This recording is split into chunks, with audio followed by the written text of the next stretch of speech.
we call it SPED homeschool, but yeah, it's short for special education. And yeah, we are a nonprofit, and but that's not kind of where we started. I actually started the special needs programs for 2 different state organizations before launching our own nonprofit, and so Minnesota and Texas. And so the Texas Homeschool Coalition, as well as the Minnesota Association of Christian Home Educators, were kind of my training grounds. I've been a consultant for 15 years and have graduated 2 of my own struggling learners, as well as probably counseled over thousands of parents and spoke all around the world, including Russia, on homeschooling and special needs. So our nonprofit has an international reach, but the majority of our community is in Texas, just because that's where SPED Homeschool is located. I live in Houston. So yeah, but our goal is to empower parents to teach special education at home, and however that looks for you. We know that looks different. So Judy, should I just launch into what I'm talking about? Go ahead. Yep. Okay. All right, well, this is what I call my coffee chat. This is what I would tell you if I was sitting across the table from you and you were either starting to homeschool special education or you hit a rough spot. We all hit those rough spots, and I just want to encourage you, if you've been homeschooling for a while and you feel like I am failing my child, just know that even my team members come to me, and I have felt this way myself, because my oldest was diagnosed on the autism spectrum when he was 5. He is now 23. He just graduated from college with a degree in biomedical engineering. I never saw that, but I kept going on. And what Judy was saying is, if you don't do it, it's not going to happen. And so it's so true. And so I'm just going to give you some bits of advice, probably the top advice that I would give anybody that I was on a consult call with, and those parents that call in to us. So here I go. The first one is your relationship with your child. And a lot of times when we have a child that struggles, that struggle comes in between the 2 of us. And if you want to be a really good teacher, you got to move that struggle outside. And I often talk to parents about it like a boxing ring. Your child, when they struggle, you're a safe person. And so they often will put their fists up and say, come at me, because they want to be able to fight this, but they don't know what it is. And you as a parent have to realize and take the time to study your student enough to know what the problem is. And if you need to get help, I'm going to talk about that in a little while, but to be able to take yourself out of that boxing ring and become the coach so that you can teach your student how to fight their battles. And that's the biggest goal of any parent, of any educator, is to prepare their student to be able to fight those battles on their own and advocate for themselves eventually. And so we become their coach, but we have to see that as a parent, because oftentimes we'll just put on our boxing gloves and take a good fight too. And that's what my book is written about, actually. It's how to tame, it's about parenting anger. I had a lot of that, and learning to do that, take myself out of the situation and realize I'm coaching my kids to a better outcome instead of fighting with them. And it being between us. So the second thing I would tell you is that you need to learn to advocate not only for your student, but also for yourself.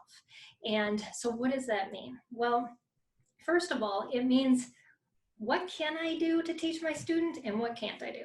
What do I need to outsource? And the great thing about homeschooling in Texas is that you can outsource a lot of things and count them on your students, even transcript. You have to have oversight, of course, of the grading, but you can use therapists, you can use tutors, you can use a lot of different resources for things that you don't feel you're equipped for. And so asking the questions, evaluating yourself and saying, what are those points where,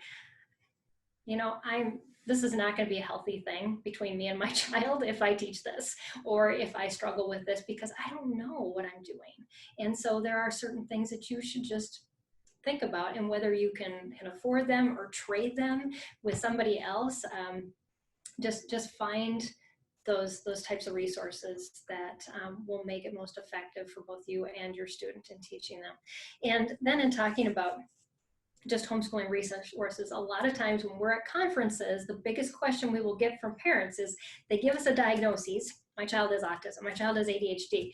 What's the best curriculum? Well, I can't tell you based on a diagnosis, because I know people who have used classical curriculum, who have used unit studies, who have used, all these different things with the same diagnosis, and it's been successful. The thing is your home is different. How you allocate time, how many other children you have in your house, that's going to have a much larger factor than your child's diagnoses and most of your curriculum choices. So now if you're teaching a child who has dyslexia and you're teaching reading, we may be able to talk about that. But in general, it's what works. And so a lot of times what I end up telling parents is, what curriculums are you feeling most drawn to? And do they have samples? Do they have free things online that you can try? Because trying before you invest in something is the best way to realize what is going to work and what's not, versus just diving in and saying, well, my friend who has a child with this same diagnosis or somebody online said that this would work best. Doesn't always work. And we often, I actually talked to one parent, she said, I have every curriculum that exists. Basically, she had homeschooled her older kids and then she had a younger one on the spectrum. And so this is, just, she was still at a loss. But I'll get on to my next step as to how I explain to her what you need to do when you feel like you've tried every option. But just realize that when I spoke at the Homeschool Trade Association's conference to a lot of curriculum developers, I basically told them, if you want to develop curriculum to help special education parents, you need to give them more options to cover the subject that you're teaching. And instead of making it just a one-day lesson, allow them to expand it out into 2 or to 3 or to 4, add more hands-on types of things. Those are the types of things you want to look for in a curriculum, that it's not so rigid that you can't take the time and go at the pace that your student needs to go at.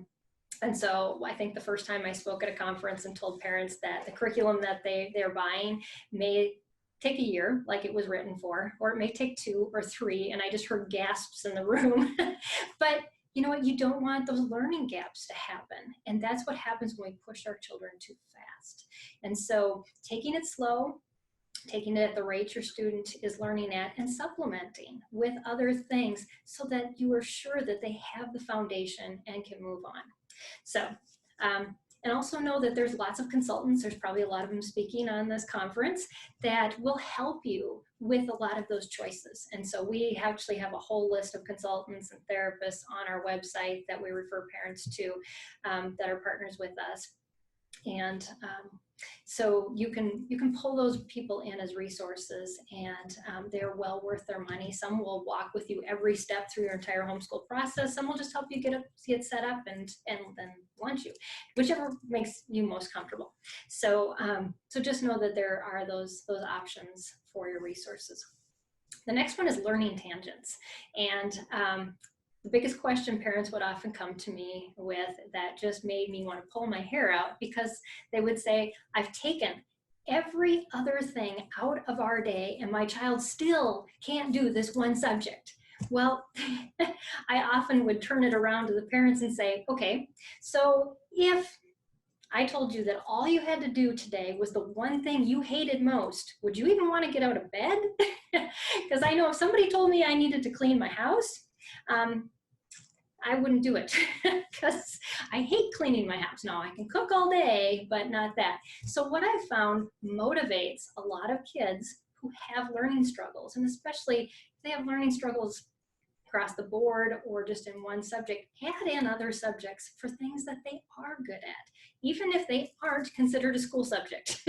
Make them school, because it will motivate them to get through the hard stuff, to do the other stuff. And then they realize that learning isn't something I'm bad at.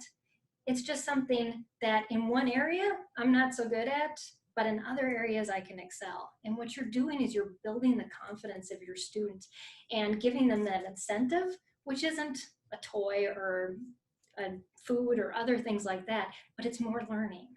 And go with that. If they find that there's something that they really love. I know my oldest It did not surprise me that he went into engineering and got a degree in biomedical engineering, because in 5th grade, when he still was struggling with reading, we were doing mechanical engineering on the side as another subject. And so just thinking outside the box, yes, these are the core subjects that we need to cover, but what can we add so that learning isn't just misery?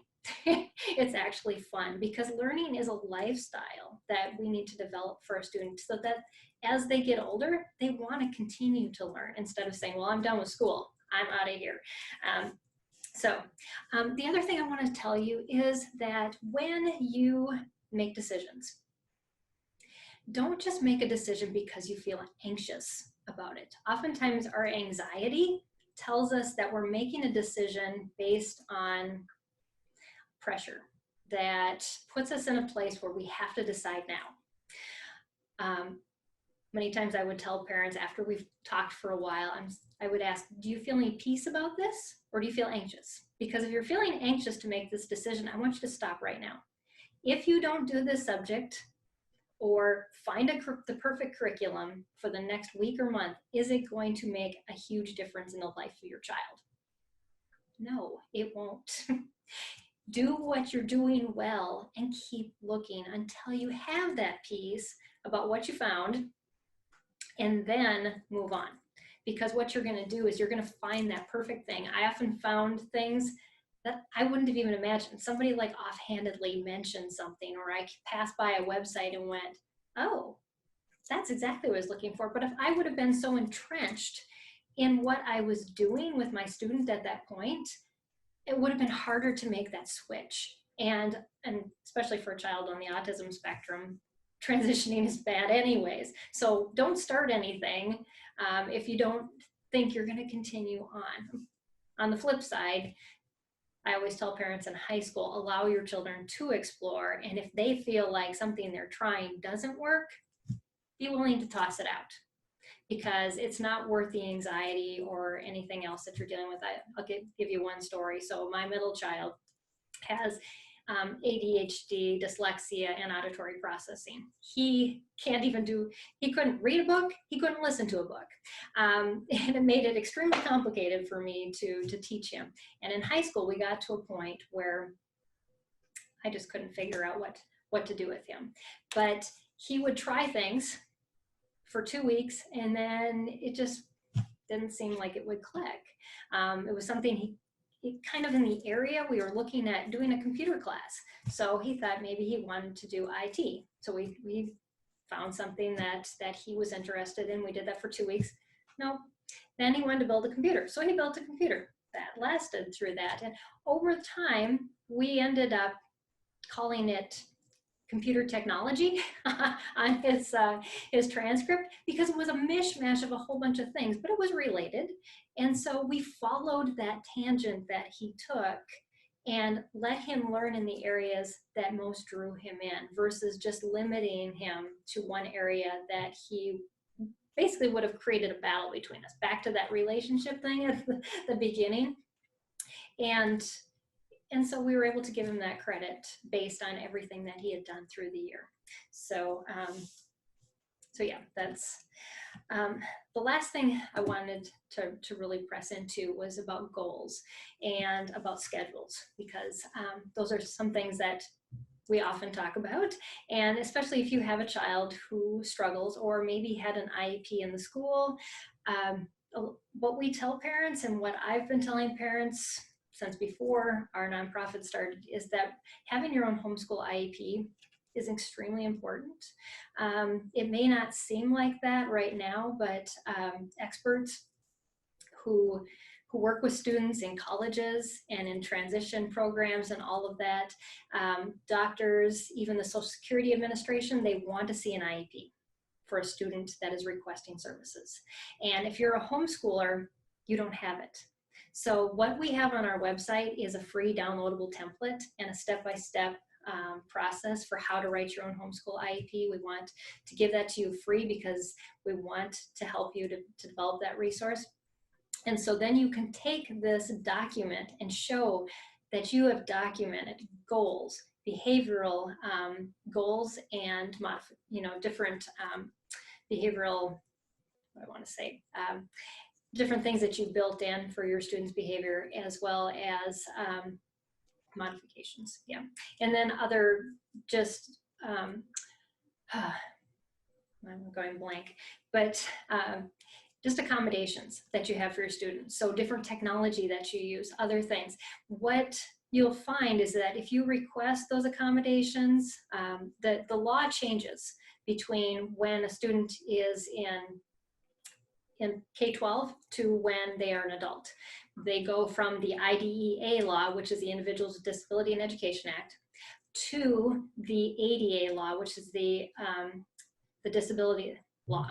And so what happens in that transition is you go from being able to give them behavioral modifications and curriculum modifications to only accommodations, because that's all the ADA law covers. And so when you go to college, they're not going to modify their curriculum for your student, because otherwise it doesn't count for a credit. When you go to a job, though, and your student takes a test, if they accommodate, or they want the accommodation of extra time using an assistive technology device, those types of things, the more history you have developed over time, the more likely your student is going to be able to get that accommodation. So, there is the why behind the homeschool IEP. And so setting goals for your student can look very different. We always tell parents 3 max. I had one parent send me an IEP from a Texas public school. It had over 12 goals on there. And I asked her, I said, first of all, what 3 do you want to main focus on? Because these are all over the place. And then I said, are these even goals you have for your child? And she goes, no, not really. I mean, they were teaching him how to put recycling in the right bin. And yet she's like, I just want him to learn to communicate. Well, then let's just stick with that. Because we can kind of get all over the place when we start setting lots of different goals. It focuses our attention on that. So, but just also as you're moving your student through and setting goals, even when they're younger, but as they get older, you're always thinking about what's the end result? Where do I want to get my student to? You know, working on those life skills when they're young, learning how to create schedules and those types of things to give them the ability to transition from being completely dependent on you to independent or dependent on some sort of device or thing that they can use, like a visual schedule or other things that they can use then to not need as much as you. That's really what you want. But it's a process of training them over that time to do that. So let me see, check my notes here. Then schedule, timing. Our kids have weird sleeping schedules. And because of that, school sometimes doesn't happen at the same time as most other people. I remember being on a panel years ago, and this woman was sitting next to me that I greatly appreciate, or I had followed her for a long time. And she said to the whole audience, yeah, we don't start school till noon in our house. And I thought, I do too. I feel much better now. But when my kids were teens, especially, I have one that I'm still homeschooling, that's 15. And she tends to get up earlier than her brothers did. But for a long time, we didn't do school until noon, because that was that sweet spot of time where my kids learn best and were ready to learn, instead of me pushing them because sleep schedules were off and all those other crazy things. And again, just putting in time where you can, building it around. If your student has therapy, don't try to shove in a full school day on a day you have therapy. Therapy is learning. It is difficult on your student. So give them that grace and that time to be able to say, okay, you did a lot of learning here. Maybe let's just add a couple other subjects to the day versus the whole onslaught of what we're learning. Yeah, I already talked about that. And yeah. I think that's about it that I had to cover in my notes. Okay, awesome. Hey, I did have a question. What, you were mentioning a homeschool IEP. How would that work? Well, see, the way the IDEA law is written, it was written to inform parents, and a parent is supposed to be on the IEP team. So if you look at the law specifically, there is nothing that says that a parent, as the administrator of their own homeschool, can't write their own IEP. Oh, nice. And so legally, all you're doing is informing yourself and documenting what's going on in your homeschool. So a lot of the parents that we work with, that especially work with therapists, will write it in conjunction with the therapist and work in the therapy goals, and then have everyone sign, because there's a signing page. Right. And even as your student gets old enough, we actually say that you should have your students sign it too. They're agreeing to this process, and so building that in as part of it as well. I had a number of friends that have talked about, they get, I thought it was an IEP, but maybe it's not.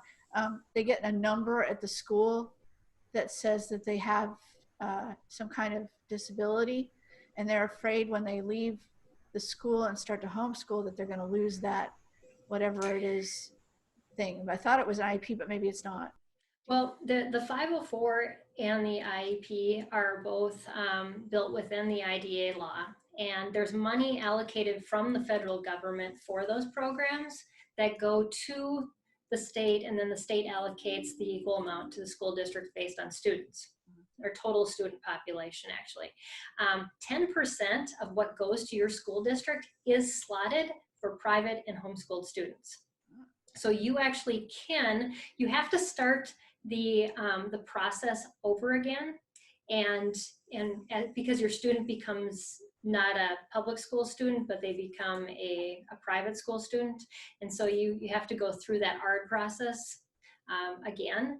And some districts will skip that, though. I have heard of that, but most will make you go back through that process, and then whatever they've allocated that money for. And each district has the ability to say, well, we're only going to give homeschoolers or private schoolers money for testing, and then it's in-house testing, or maybe it's this kind of therapy, just whatever resources they tend to have extra of, or the ability to do. And it depends on how strapped your district is. Right. Yeah. Mm-hmm. Well, that's really interesting. So, because I know that was something that, and then the other thing that I know a number of people have asked about is they provide services in the school for certain therapies and things like that.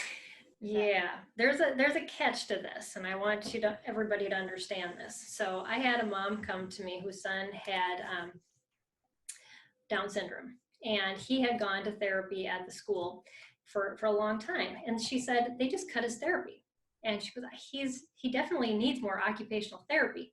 But you have to understand from the school's perspective what occupational therapy, speech therapy, physical therapy is meant to do is to make the child at equal learning and level as their peers. So his goals were set to equalize him for occupational therapy so that he could get in the school and move around the school. So his last goal was so that he could get on and off a school bus. Not that he rode a school bus to get to the school or ever had been on one, except when they were working with him to train him to do the steps. But once he had finished that goal, he became equivalent of his peers of all his occupational therapy goals, and therefore was done. Okay. If you did outside therapy, you wouldn't stop there. And this mom said, well, he's doing Taekwondo and he's learning so many things. I said, well, continue with the Taekwondo then. Yeah. Okay. Yeah, I did not know that. That's yes. Basic, real minimum. They do, yes. And that's why a lot of times parents will be really dismayed that all of a sudden their child has had reading assistance, and then it drops because all of a sudden they've hit this level where they're okay. It's not that they're doing great, they've hit okay.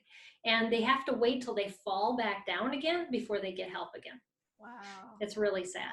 Crazy. Mm-hmm. Yeah. Okay, I did not know that. That's really good. One of our participants has a question. Let me see if I can see it. It says the therapist is provided for education department, or do they have to be private services? No. Sure. It could be either. If you were going through the public school, they would actually write an IEP for your student. You can add that as an add-on if you have your own homeschool IEP. Of course, you don't want the school to hold you accountable for all your other goals. And so you want to have the two separate IEPs that you bring together. If you have a private therapist, that's when I would say to work on that IEP together and set those goals, because then of course that therapist has no legal reason to hold you accountable. Yeah. Yeah. Awesome. Very cool. Mm-hmm. All right. Well, thank you so much. We really appreciate you coming on, and that was really, really interesting. I really appreciate it. Not a problem. Now your website, it's SPED. SPED Homeschool, spedhomeschool.com. Yeah, you can do .org too. It sends you to the same place. You have lots and lots of resources on there for everybody. I know. Do, yes. And we have I do a live interview on Tuesday nights with guests, and so we have over 600 videos on our YouTube channel, just with different professionals that I interview every week. Yeah, that's really good. Yeah, because I know special ed it just covers such a wide range. It's a very wide spectrum. Yeah, because everything from, I guess, ADD, ADHD, and dyslexia to severely, profoundly disabled and cognitively delayed. Very good. Yeah. I will pass your information on. I know maybe that lady who has the one who's having trouble with her daughter doing more than 4 problems could probably use some stuff on your site too. Right. Yeah. Even though she's been homeschooling for 38 years, but it's different when they're delayed like that. Right. Yes. Yeah. Oh, that's what I forgot to share was the end of that story with the woman who owned all the curriculum and didn't know what to do. She kept focusing on the curriculum, and I know probably as the school year is coming up, a lot of parents are like looking for curriculum, and I kept asking her about her son. And she got annoyed with me at first. She's like, "Why are you asking me about my son?" And I kept coming back to all the things that he enjoyed. And then by the end of the conversation, she said, "Oh, I get it. We're supposed to focus from where he is and use that curriculum to enhance what he enjoys learning about." And I said, "Yeah." And that goes for all students, not just it truly does. Yeah. Yeah. That's how you get the good cooperation and get the work done. Exactly. So true. All right. Well, thank you so much, Peggy. We really appreciate you coming in. We're gonna go to lunch when we're done here right now.